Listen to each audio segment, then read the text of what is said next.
All right, we are now live and welcome to the show. Terry, how you feeling? I'm feeling great. Thanks for having me. I'm looking forward to it.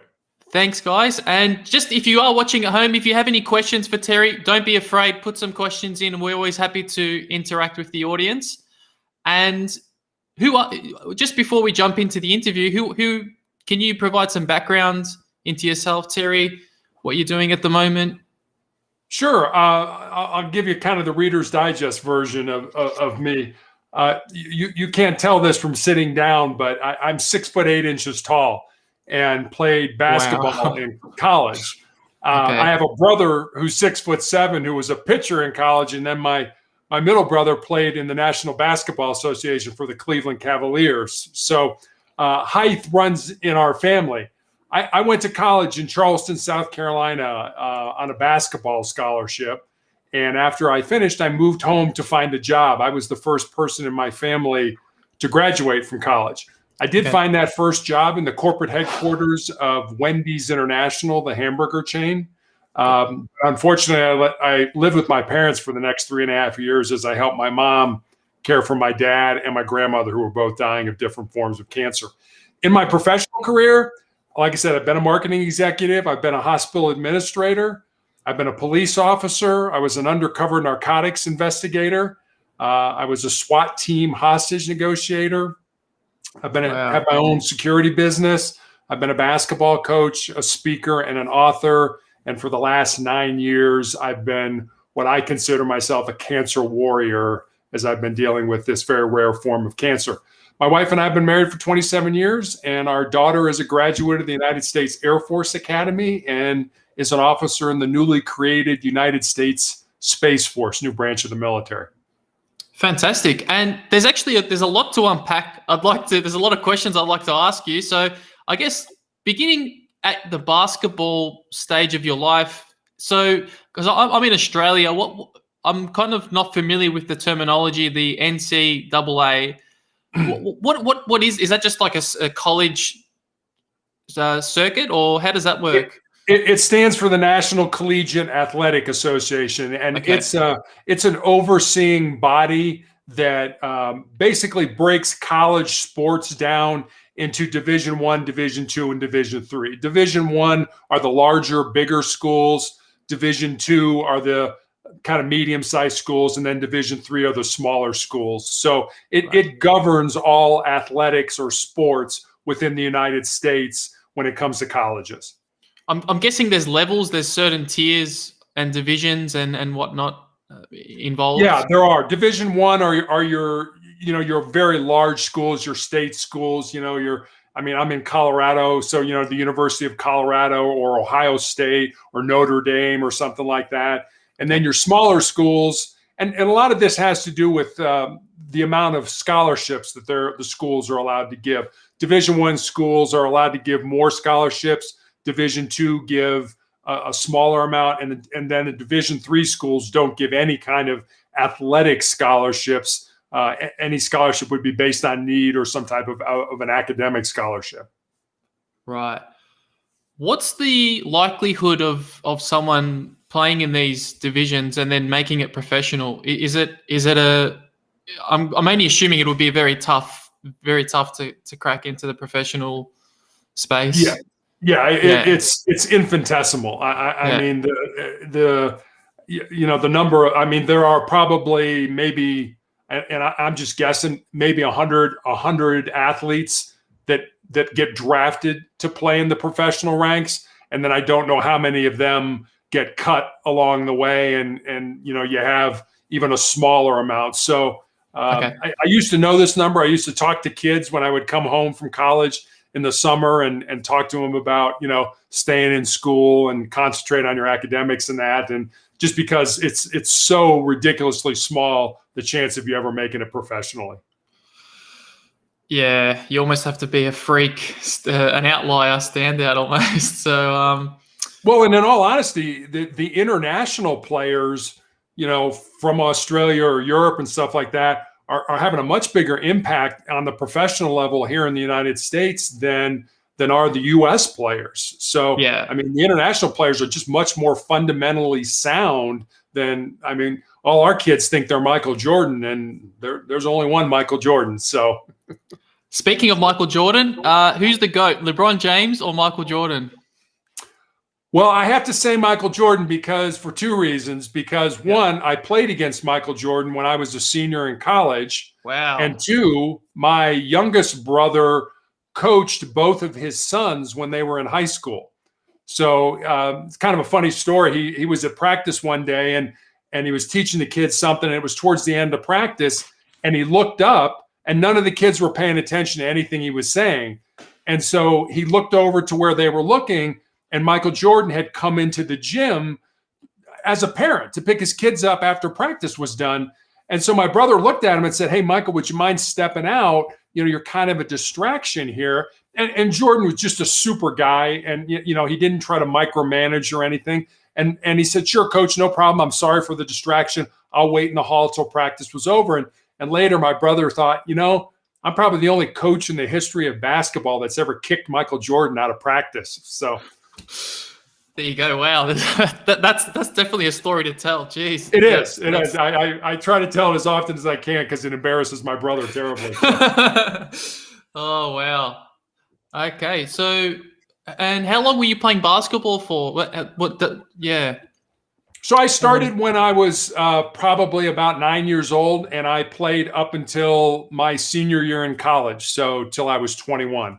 So, I wish I would have made it in the pros, but I had 3 knee surgeries in high school and I had 1 in college. So I was fortunate just to make it to a higher level college to play basketball. Yeah, right. Okay.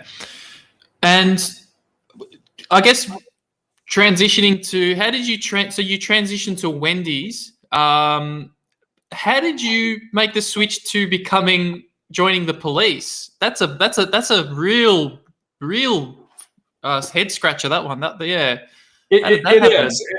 And my grandfather was a Chicago police officer from 1924 to 1954, long before you were born, long before I was born. And I don't remember him very well. He died when I was like 6 or 7. But I remember my grandmother, who lived until I was in college, tell the stories. And I just always had this desire to be in law enforcement. But my dad was dead set against that ever happening, because my grandfather was actually shot in the line of duty with his own gun. It was not a serious injury. He was shot in the ankle and it was not life-threatening.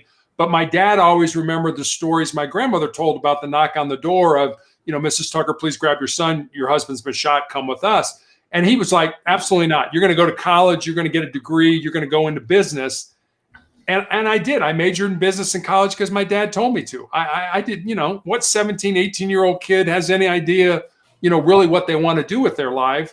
And if I had to do it over again, I would probably major in law or something like that. But so that's, I always wanted to do it. But like I said, when I graduated from college, my dad got ill. My grandmother had cancer, and I didn't want to go against my father's wishes when he was dying. So I waited until he passed away. And then I went to my wife, who had married me when I was a hospital administrator, and said, "Hun, I'd like to do this job where I'm going to work nights and weekends and miss, birthdays and anniversaries and stuff like that. Will you support me?" And she absolutely did. And I loved it. It was the greatest job, the best job I ever had. But it was certainly a job that required a family to kind of come together. I mean, our daughter was very young when I started in that. So yeah, it was a big transition, but it was a transition that it was my passion. I believe it was my purpose. So it was not something that was difficult for me. Okay. And maybe just to unpack a little bit into that, what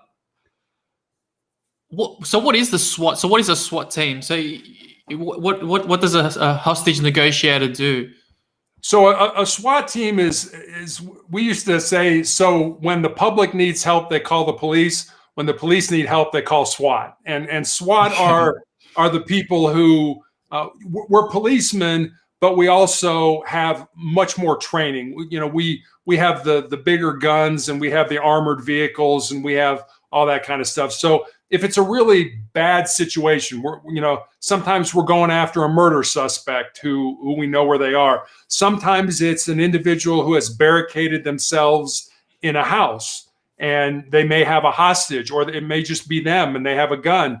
And so what SWAT is, it's at least in Cincinnati, Ohio, where I was a policeman, it was divided into two groups: the tactical guys, which were the people that would surround the house and had the guns and everything, and then the negotiators, who we would talk to people a lot of times from a block away. We had this phone that had this cord on it that was, it was several miles long, this cord. And so we would try to get a hold of the person and talk to them and try to get them to come out and put the gun down or let the hostage go and all that kind of stuff. But it was a very kind of a very delicate dance, so to speak, because a lot of these people were just emotionally ramped up. And when your emotion, I try to acquaint it to like a teeter-totter at the park, that we were on. So when we start negotiating, their emotional side is way up in the air and their rational side is way down on the ground. And so through us just asking open-ended questions, tell me about what's going on here, and just let them burn off some of that energy. Kind of move that teeter-totter to equilibrium. And eventually, hopefully over a couple hours, we would get the person to where now they're thinking with their rational brain. So it makes sense now to put the gun down and come out and stuff like that. So, we were successful, probably 80-90% of the time, but there was 10% of the time where the person didn't come out and several times took their own life, but that was their decision. I was on scene. If you were talking to me, you were obviously having the worst day of your life. And I look at that and say, the problem that we're talking about very well may have been 10, 20, 30 years in the making. I'm not going to solve that problem in 2 or 3 hours. I'm going to do the best I can. And I had psychologists that worked with us, and we trained all the time, and we had different scenarios. But sometimes the bottom line was the person made the decision to take their own life. And while that's tragic, that was their decision. That wasn't mine. That's intense. Wow. And what makes a good trait of a negotiator? How does one become a good negotiator? I think, as a policeman on the street, we deal with people, face to face. We're talking to them. And, if somebody's balling up their fists or, they're kind of looking around, now I can look at those as clues and say, okay, they're balling up their fists, they're going to want to fight me. Or they're looking around because they're looking for an escape route, someplace that they can run. Okay, I can see that and I can mitigate that. I can sit them down or I can handcuff them if I have probable cause and stuff like that. But as a negotiator, I didn't have that. You weren't in front of me. I couldn't see you. So I had to try to figure out what was going on based on what you were saying, what you weren't saying, and how you were saying it. And that was kind of an art, so to speak, to really listen to what people were saying. And I wrote a book last October that I dedicated an entire chapter to listening, not listening to respond, but listening to understand. What are you saying and where is that coming from? And a lot of times I'd need clarification. So I'd ask a question. And sometimes I would be way off base. It's like, the guy'd start yelling at, no, what are you talking about? That has nothing to do with it. Okay, I took a shot at something. It didn't work. Let's go somewhere else. And that sometimes they would be like, yeah, that's exactly what I'm talking about. So, you kind of had to massage it a little bit to kind of get to what the problem was. And then, like I said, hopefully burn off some of that emotional energy to get the person to the point where they were willing to come out. And one thing we never did, we never lied to people. We never told them. And several people were like, I'll come out, but I don't want to go to jail. Well, you're going to go to jail when you come out. I'm not going to lie to you, because a year from now, I may be negotiating with you again. And I don't want you to say, you know what, I don't trust you because you lied to me a year ago. I'm going to tell you the truth. You're going to go to jail. But, if you come out, I'll come down, we'll talk. I might let you have a cigarette or a drink or something before you go to jail, but we'll diffuse the situation and we'll talk face to face, which they kind of usually liked. They could put a face to somebody on the other end of the phone. Wow. All I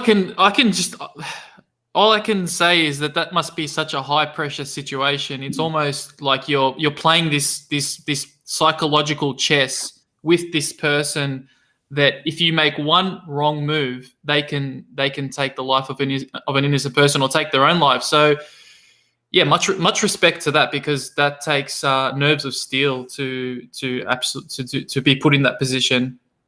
Yeah, it's a tough situation, but it's also, like I said, we trained a lot. We trained with psychologists who, it's like, well, if the person's acting this way, this may be what the issue is and stuff like that. So, I mean, it wasn't like we were going in totally blind to something. And then we also had people with us that would kind of work the crowd. Maybe their mom was there or their brother was there. So they'd pull them aside and talk to them. Does he have any problems, or what are the issues? How long has he and his wife been married? So, to kind of get some information or intelligence that we could use to try to help us understand better what this person was going through. Are you able to share any stories, or is that kind of crossing into the boundary there? As long as I don't put names to them, I mean, I'll share a funny story with you, and then I'll share a very serious story. Okay. The funny story. Individual man's holding his wife hostage in his house. I got there. The police officers who worked that area had him on the phone, and I'm talking to them. What's the deal? And it's like, he's drunk and he's holding his wife hostage. So it wasn't really an emotional thing. He was drunk. So I got him on the phone. We talked for a few minutes, and I said to him, "What would it take for you to let your wife come out, put the gun down, and then you come out?" He said, "Give me a beer." I said, "I have your word, if I give you a beer, that you'll let your wife come out, you'll put the gun down, and then you'll come out." He's like, "Do I have your word that you'll let me drink the beer if I do that?" I said, "You have my word. Do I have your word?" And yeah, so I gave one of the officers $5. I said, "Get out of the store, buy a beer." The tactical guys put it on the front step, and I just told him, I said, "The beer's on the front step. Let your wife come out, put the gun down, and then you come out. You're going to be handcuffed, but you have my word that you can drink the beer." He let his wife go, put the gun down, came out, got handcuffed, drank the beer, went to jail. I mean, it was that simple. This next one was a little more complicated. This individual wanted to kill himself. He had initially slit his wrists, and that didn't work. Then he turned the gas on in his stove and stuck his head in the oven, and that didn't work.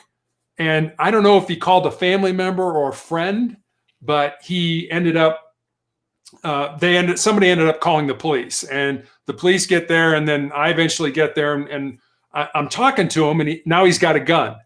So he's gonna shoot himself. And we talked for a couple hours. And finally, I think I just wore him down. He was tired. It was very late, probably 4:00 in the morning. And he's like, I just want this to be over. I said, "Well, then put the gun down and come on out. And I'll talk to you when you come out." And he's like, "Okay, I'll do that." I said, "But bring the phone with you, but put the gun down." Well, he hung up the phone, which isn't unusual, because we're just trained when a conversation's over, we all hang up the phone. That's not uncommon. So he hung up the phone. I'm like, okay. And about 15 seconds later, one of the tactical guys comes over the radio and said, "We've heard a gunshot." And I thought, "Oh, you got to be kidding. He shot himself," and he did. He did shoot himself, shot himself in the head. The bullet went in under the skin here, around his skull, and came out the other side. So he tried to slit his wrist, tried to put his head in the oven and kill himself that way, and then he tried to shoot himself, and the bullet never went into his brain. It stayed on the outside of his skull, underneath his skin, and came out the other side. So 3 times he tried to kill himself. It wasn't his day to die, so he ended up going to jail. I mean, it's sad, but it's just different. It's different. Wow. That's an intense episode. I guess you mentioned before you speak to psychologists. What are the psychologists saying to you what advice are they giving to you in these times? So a lot of times the psychologists weren't on the scene with us. We trained, like I said, so we would get onto the police academy and we would do scenarios. Somebody would play the hostage, somebody would play the bad guy, and then we'd have a scenario, and the people negotiating didn't know what that scenario was. And then we would debrief. And so the psychologist would be like, okay, in this situation, this person was acting this way. So, maybe they were schizophrenic, and, maybe you could have, do you have any health problems? When was the last time you took your medicine? Or maybe we knew we had the mom was there, and, the mom knew that the person was schizophrenic and they're off their meds. Okay, well, we would approach that a little bit differently than, I'm just a pissed off husband who caught my wife cheating, and now I'm sitting here with a gun to her head. So, that one, when you have a medical condition, that's a little more precarious for us because we're not doctors and that, but we understand the symptoms, and now we can try to work on very gingerly getting the person out. The guy who's caught his wife cheating, who's got a gun to her head, that's when, the emotional, he's pissed, and, you really have to identify the feelings that people are, so you can't just say, in that situation, you wouldn't say, so you're really upset. That would be so underpinning what he is. No, he is just pissed as hell. Now that would really get you to, that's how he's feeling. You're mad or you're upset. That doesn't get it. You've got to find that emotion, and you got to get it. You got to get it in there. Like, I really understand where you're coming from. And the psychologist would help us with that. It's like, no, you missed it. You got to go deeper. You got to get more entrenched with this. And you do. You got to get down in the trenches with these people. And a lot of times when you're done, you're exhausted. Yeah, that would be a very, And so you're working, so it's pretty much, you're on the clock 24/7, I'm only assuming for these. Yeah, we were not a full-time SWAT team, so we weren't just sitting around waiting for calls to come out. We all carried, back then it was pagers. And so, it was not uncommon. My wife will tell you this, it was not uncommon for, we're sitting down to Sunday dinner and the pager goes off. She cooked a nice meal and, my pager goes off, and it's like, hon, I have to go. And she's very, very understanding, but she'll tell you, for some reason, it was always Sunday night that, during dinner, that the pager would go off. Wow. Okay. That's a very inconvenient time, family time. So, all right. So how long were you as a negotiator? How long did you work as a negotiator for? Almost 4 years. 4 years. Okay.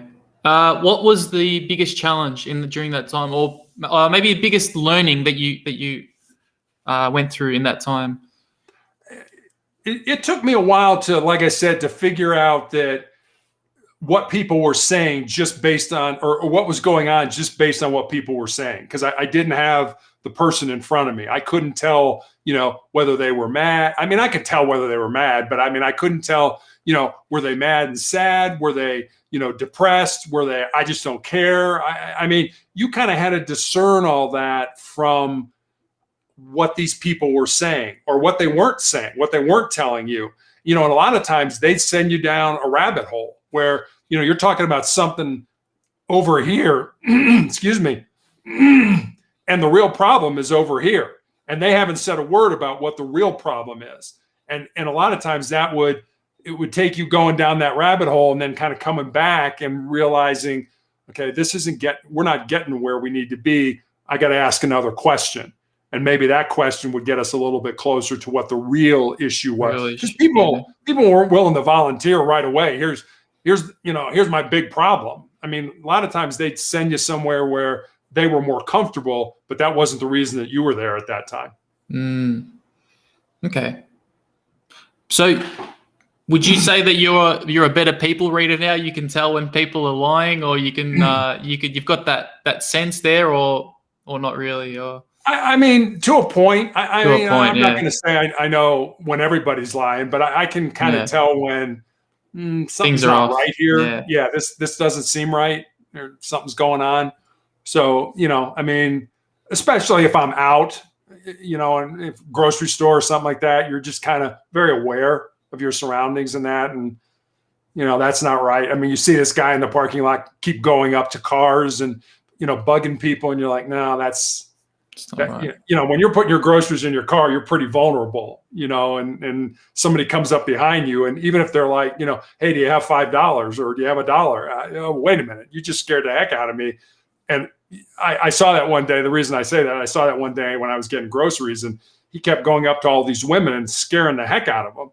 And so I just got on the phone and dialed 911 and said, you need to, excuse me, you need to come up here and check this guy out, because he's scaring a whole lot of people. He may be totally innocent, but it's just something's not right. You don't want to run the risk there. Yeah. Okay. Yeah. I don't know. Is he going to push one of them into the car and kidnap her? Probably not. But, I mean, a lot of the stuff you see on TV doesn't happen the way it normally happens in real life, but it's TV. So people think it does. Okay. Entering into your next phase of your life, you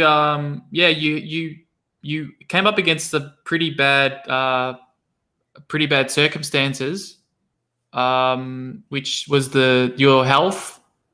So what happened to your health in the next stages in that part? Yeah. So in 2012, I was a high school basketball coach, and I had a callus break open on the bottom of my foot, but I really didn't think much of it because I was on my feet quite a bit during practices and games and stuff. But when it didn't heal, I went to the doctor, and, they did the normal, let's put some pads in your shoes to cushion it and see if that helps. And when it didn't, he took an x-ray and he said, you've got a cyst in there. I can cut it out. And he did. And he showed it to me, and he's like, I've seen thousands of these, no big deal. I'll send it off to pathology just to make sure. But, put a couple stitches in the bottom of your foot. 2 weeks later, you'll be fine. Well, 2 weeks later, I wasn't fine, because he called and he was having a difficult time trying to explain to me what was going on. And the more difficulty he was having talking, the more frightened I was becoming. And bottom line is, he said, I've been a doctor for 25 years and I have never seen this form of cancer. So that kind of hits you right between the eyes. And he recommended that I go to MD Anderson Cancer Center, which is probably the premier cancer hospital in the United States. And I did. And I went there, and I had 2 surgeries to remove the tumor on the bottom of my foot and all the lymph nodes in my groin. And when I healed, I was put on a weekly injection of a drug called interferon to help keep the disease from coming back. Okay. Interferon for me was just a horrible, nasty, debilitating drug. And I took those weekly injections for almost 5 years before I ended up in the intensive care unit with a fever of 108 degrees, which usually isn't compatible with being alive. But I was at a level 1 trauma center, so they were able to kind of stabilize me to get me to the emergency room. But while I was on the interferon, I had severe flu-like symptoms for 2 to 3 days every week. I lost 50 pounds during my therapy. I used to joke with my wife that I thought I was skinny enough that I could go hang gliding on a Dorito. I don't know if you have Doritos down in Australia, but they're kind of triangular chips that we have. And yeah, so we got, yeah. So, I was like, I'm so skinny, I can go hang gliding on a Dorito. So I guess in a way, I try to put this in perspective. Imagine having the flu for 2 to 3 days every week for 5 years. And when my doctor suggested that, I looked at her like, that's ridiculous. That's insane. Why would anybody, or how could anybody do that? But she's like, I want you to do the best you can, get as far along as you can. And I made it 4 years and 7 months. So I came pretty close to doing that.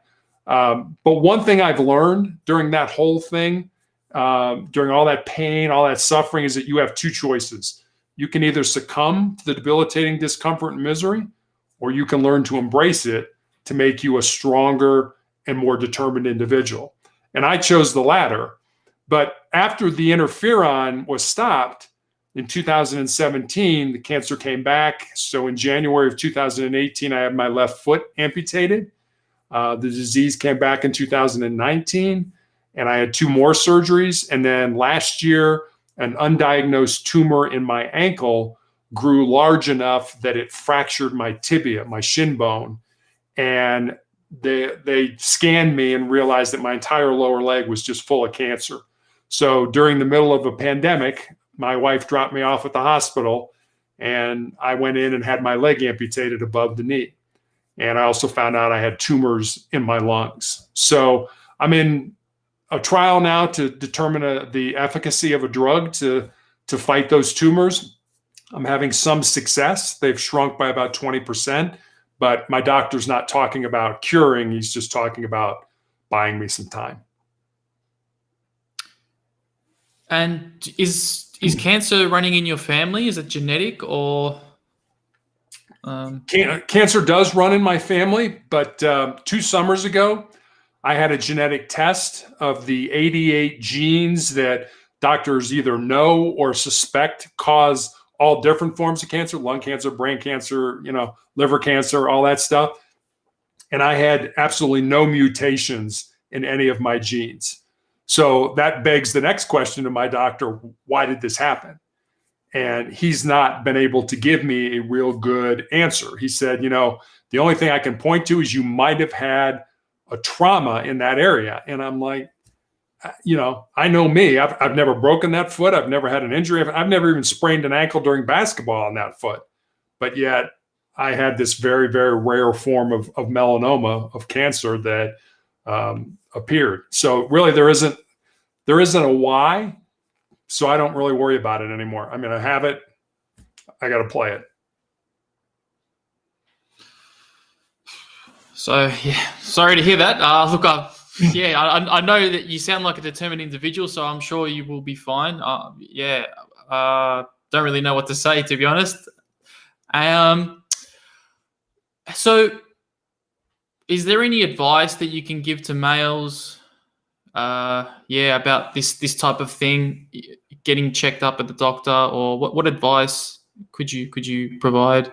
Sure. I think, there's the initial fear factor of, something's not right. I've got a lymph node that seems enlarged. Why, and I'll tell you right now, the earlier if you do have cancer, I mean, so many times it's nothing. It's something benign that, they can take care of very easily with medication or something like that. But if it is something chronic or terminal or serious like that, it's not going to do you any good to put it off. The earlier you can, and we've all heard this for years from, the American Cancer Society and whatever the Cancer Society is in Australia, and that, the early detection is the best thing that you can do for your cancer. And I think I did that. I thought it would go away. It didn't go away. I went to a doctor, and I went to the doctor within a couple of weeks. So yeah, I got this horrible diagnosis, but it would have been much worse. It probably have spread even more had I not gone to the doctor as quickly as I did. So I realize people are scared. I was scared, but you have to put that fear aside and just say, you know what? The earlier if this is cancer, the earlier that I can detect it, the better off I'm going to be. So Don't wait. Get out there and I mean, we all have things in life that happen to us that suck, but burying your head in the sand and not dealing with it is not a way to handle it. So yeah, realize you're afraid. The doctor's going to know you're afraid, but just go in and get it taken care of, because the earlier it's diagnosed, the quicker potentially you can be cured. Yeah, absolutely. Maybe focusing on a lighter note. So this you've written a book on your experience. I'd just like to touch into that. So what's your book called? It's called Sustainable Excellence: The 10 Principles to Living Your Uncommon and Extraordinary Life. Wow. And this so it's a kind of you're putting your whole experience into this book. So yeah, what's the book about? So, I mean, yes, there are parts of the book that are about cancer, but the book is, it's probably easier to tell you how the book came about. So it really came about from 2 conversations I had. One was with a former basketball player I had that I had coached who graduated from college, and she and her boyfriend moved to the Colorado area where my wife and I live. And we had dinner with them. And I remember saying to her, I'm kind of excited that you're living here in Colorado now, because now I get to watch you find and live your purpose. And she got real quiet. And after a few seconds, she was like, well, Coach, what do you think my purpose is? I said, I don't know what your purpose is. That's what your life should be about, finding that purpose and then living it. So that was one conversation. And then I had a college student who connected with me on LinkedIn who wanted to know what I thought were the most important things that he should learn, not only to be successful in business, but to be successful in life.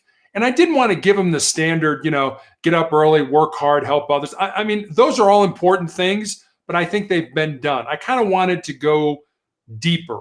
I wanted to kind of get stuff that might resonate in his soul, so to speak. And so I spent some time and I was jotting notes down and stuff like that. And eventually I had these 10 principles. And I was comfortable enough sending them to him. And I did. I responded to him with the principles. And then I kind of stepped back and I was like, well, I've got a life story that fits underneath that principle, or I know somebody who has a life story that fits underneath this principle. And so I sat down at the computer and literally wrote the book from the time I had my leg amputated in April to the time I started chemotherapy in June.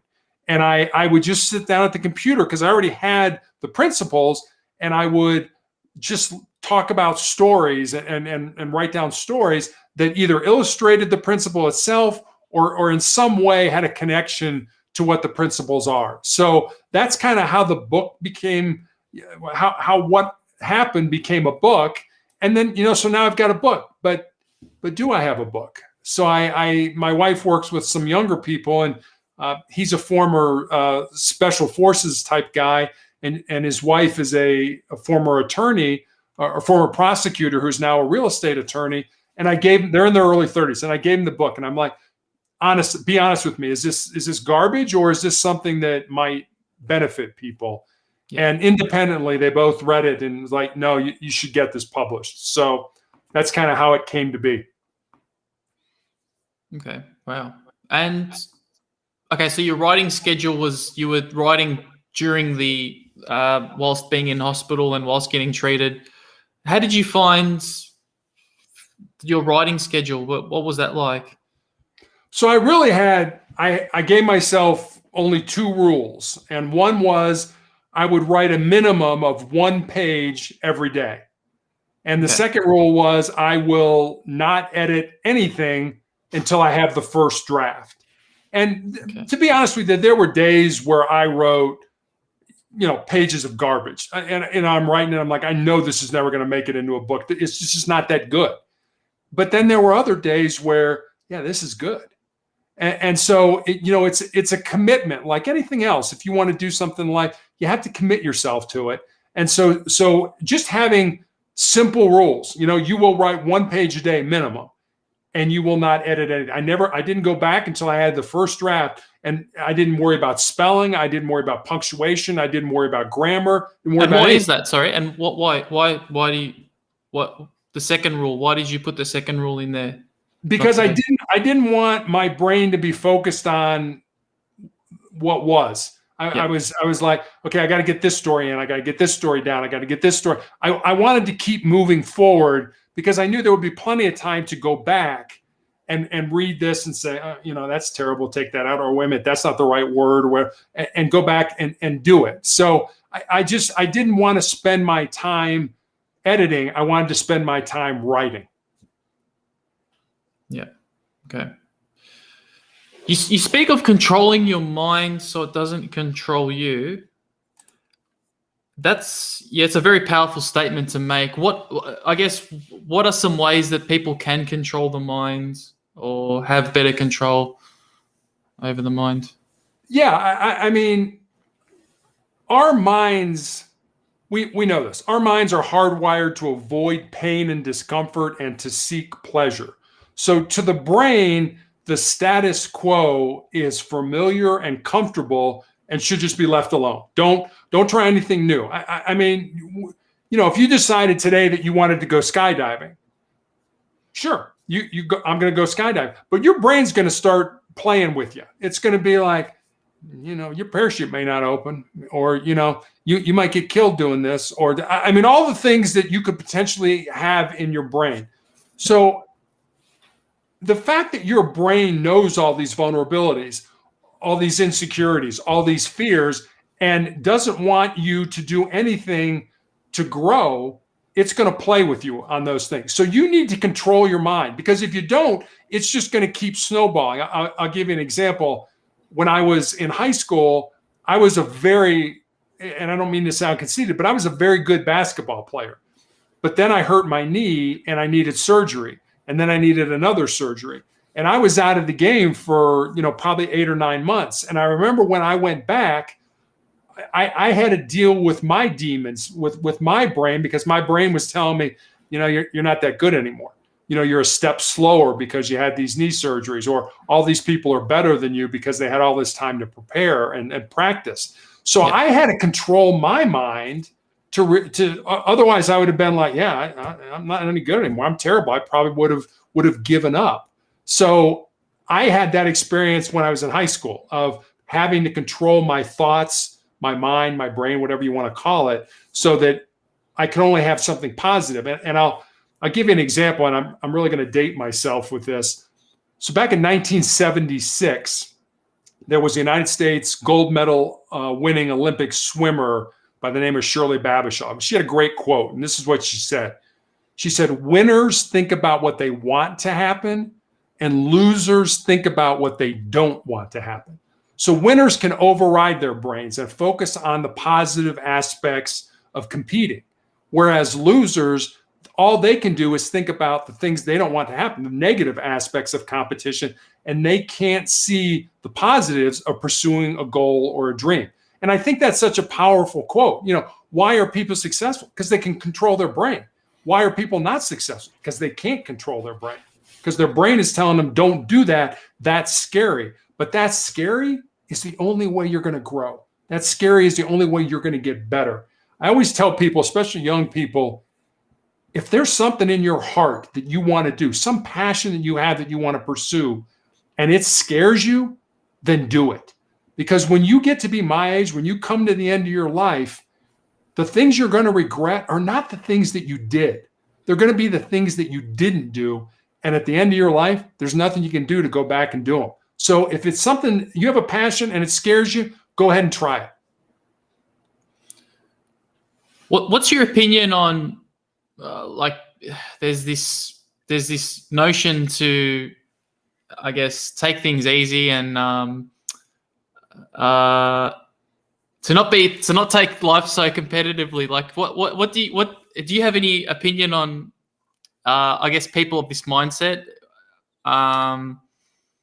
What's your opinion? Okay.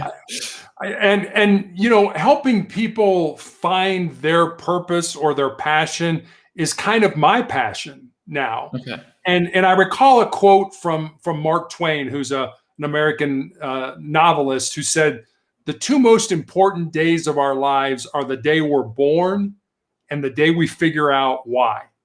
So when I speak to groups, a lot of times I'll ask people, do you have any idea why you were put on this earth? And sometimes I'll even take it a step further and ask them, do you know why you were born at this time? Why weren't you born 4,000 years ago or 25,000 years into the future? There's a reason that you were born, and that reason involves finding and living your purpose. I believe that we're all destined to live uncommon and extraordinary lives, and that has nothing to do with what kind of job we have, how much money we make, what kind of car we drive, etc. We are not all born with the same gifts and talents, but we all have the ability to become the best person that we're capable of becoming. The problem is most people, and this is the answer to your question, take an unintentional approach to living. And by living a casual life, their dreams, their goals, their ambitions become a casualty of that unplanned living. During the, 9 years now that I've been battling cancer, I've had so much time to think about my own death. And after I die, I can't imagine standing in the presence of our Creator whoever or whatever you believe that entity to be, and being unable to account for the gifts and the talents that I was born with that I didn't use to make the world a better place. There's a Native American Blackfoot proverb that I love, and I'll share it with you. It goes like this: when you were born, you cried and the world rejoiced.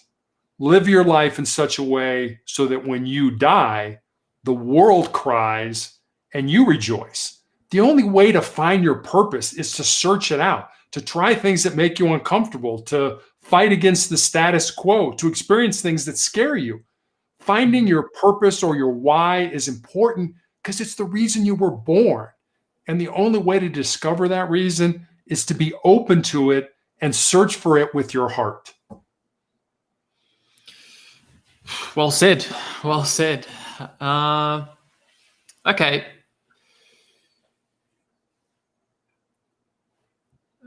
I'm kind of a bit speechless at the moment. I don't really know what to say. So yeah, it's a very powerful message that you're putting forward. And what are some practical ways that people can find this purpose? Are there any ways that you recommend to do so?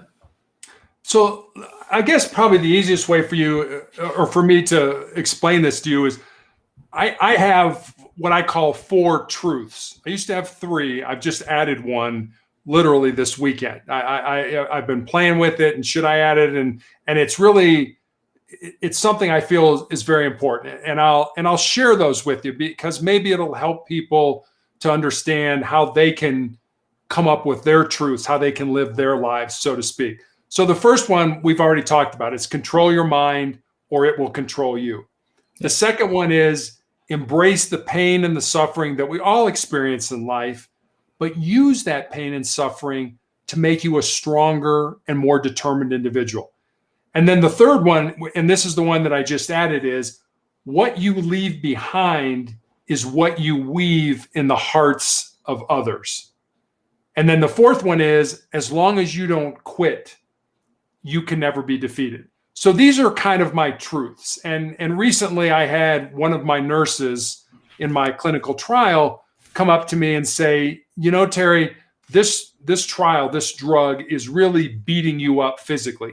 And it does. For an entire week, you kind of roll me out of the hospital every day. At the end of it, I'm a mess. And she said, nobody would think anything less of you if you quit this study. And I tried to explain to her these truths, that my doctor may take me off this study or I may die on this study, but I will never quit this study. Everybody's going to have pain in their life. Everybody's going to experience pain, but suffering, that's a choice. You're going to have pain, but it's your choice whether to suffer with that pain or not. I'm going to have pain. I've had pain. But someday that pain's going to go away. It may go away with surgery, it may go away with drugs, it may go away when I die. But if I quit, that pain's always going to be there. And that second point that I mentioned to you about using that pain and suffering, I've had so much of it that, and I don't mean to sit here on your podcast and say that, I'm Superman, that I've got an S on my chest and a cape. I don't. I mean, I cry, I get depressed, I get scared, I do all that kind of stuff. I get into those dark places, but I don't let myself stay there. So when I have physical pain, now I've learned to use that pain to kind of internalize it and burn it as fuel or use it as energy to make me a stronger individual. And that is just, for me, come by experiencing all these different kinds of pain that just keeps coming at me. And again, going back to our brains hardwired to avoid pain and discomfort and to seek pleasure, most people want to run away from it. I run towards it. Give it to me. I'll take it. I'll use it as fuel. It'll make me tougher. It'll make me stronger. But again, understanding that, I have those dark days. I just don't stay there when I get there. Yeah. Any thoughts on meditation? It's interesting. I did a podcast yesterday with a young lady in Turkey, and she was she was 900 miles an hour. She was constantly talking.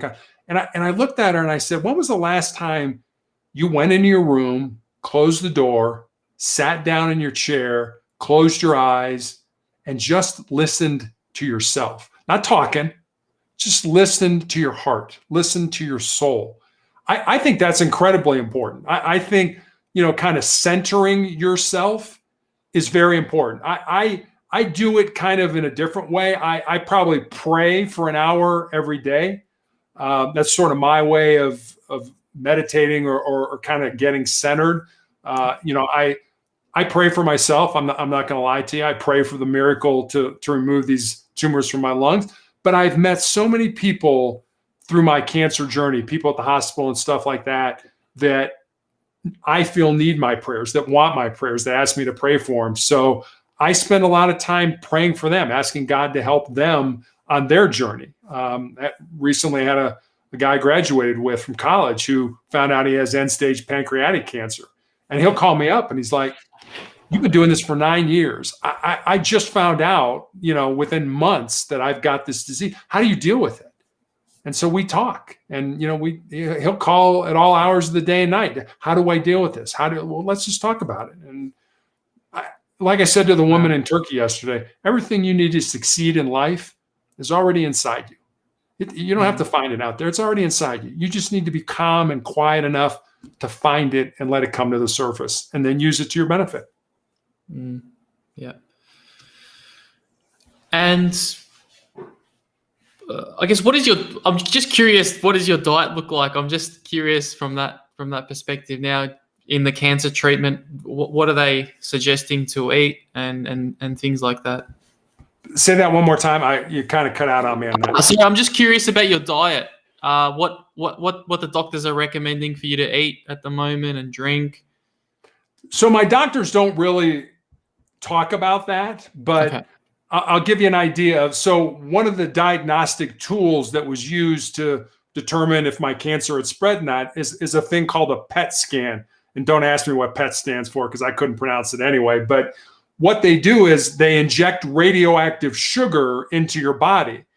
And the idea being that cancer cells have a higher metabolism than most of your regular cells, so they will pick up the sugar quicker. And then when you do the scan, they will glow. Well, I'm not the brightest bear in the woods, but I'm smart enough to realize that if my cancer is eating or craving the sugar, I probably ought to not eat at least processed sugar in my diet. Yeah, berries and things like that. Yeah, that's natural sugar. It's not processed. So every morning I have this. And I could spend another hour telling you this kind of fruit and vegetable and nut smoothie that I drink, and it gives me energy. It keeps me regular. I mean, one of the biggest problems with cancer treatment is constipation, and so it keeps me regular, and it just makes me feel better. And I have that every morning. So I try to avoid sugar as much as I can. I'm not ridiculous about it. I mean, will I eat pasta from time to time? Sure. I mean, spaghetti sauce. But I don't eat candy and cake and, ice cream and all. I try to stay as much away from sugar as I possibly can for the reason I just gave you. And what about fasting? Because I know that there's been I think there are some studies which show success with fasting and cancer. I don't know the specifics, but yeah, do you have any opinion on fasting?